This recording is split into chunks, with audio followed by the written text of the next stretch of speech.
BRS के कारगुजार सदर और वजीर आईटी और बल्दी नज़्म नस्क के तारक रामाराव ने टीपीसीसी सदर रेवंत रेड्डी को अपनी तनकीद का निशाना बनाया। रियासती वजीर केटीआर ने रुकने कानूनसाज कौंसल रमना के वालिद की यादगारी तकरीब में शिरकत के बाद बादशाह रुकने असम्बली जगतियाल संजय कुमार की रिहाइशगाह पर मीडिया से बात करते हुए रियासती वजीर केटीआर ने बरखी से मुताल्लिक कांग्रेस की जहरीली मुहिम पर शदीद बरहमी का इजहार किया और कहा कि कांग्रेस ने 5 दहाकों से किसानों को आपाशी के लिए पानी और खाद फराहम न करके प्रोजेक्ट्स की तामीर न करके तेलंगाना को काफी नुकसान हुआ था, लेकिन तश्कील तेलंगाना के बाद वज़ीर आला केसीआर की ज़ेरे क़ियादत तेलंगाना तरक्की की सिमत गामजन है, जबकि कांग्रेस की रियासती सदर से वक्त बर वक्त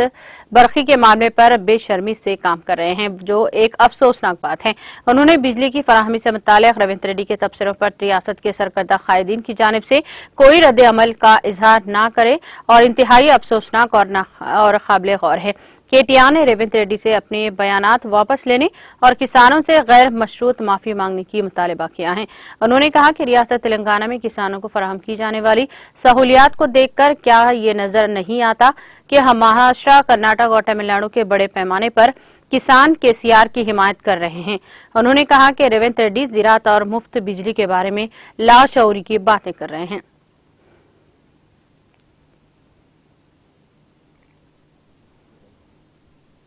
ఎరువులు విత్తనాలు కూడా టైం చేయలేదు। ఒకసారి గుర్తు తెచ్చుకుని అన్నాడు వ్యవసాయదారుల పాటలు ఎట్లుంటే అన్నాడు, కాలం అయింది అంటే నాట్లేసే కాలం వచ్చింది అంటే ఎరువుల దుకాణాల ముందు చెప్పుల వరుసలు,